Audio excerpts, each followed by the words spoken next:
Yo, what's up sa inyong lahat mga kapatid? So, magbibigay tayo ngayon ng update dito sa mga alaga natin o breeders nating manatad. So, eto na sila mga kapatid. Yan. Ayan nga pala yung nanay, yung babae. Tapos, eto naman yung tatay. At eto yung mga anak nila mga kapatid. 1 week mahigit yung edad nito. Almost 2 weeks na to mga kapatid. Ayan. Eto yung bunso, yung nasa ibaba.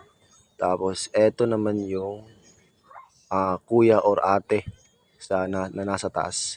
Hindi pa natin ma-identify yung gender nila kasi maliit pa sila. Kailangan pa nilang tumungtong ng mga 2 months or 1 month bago natin ma-identify yung gender nila mga kapatid. So, ayan lang muna sa update natin ngayon mga kapatid. So, magbibigay ulit tayo ng update sa susunod na araw. So, thank you.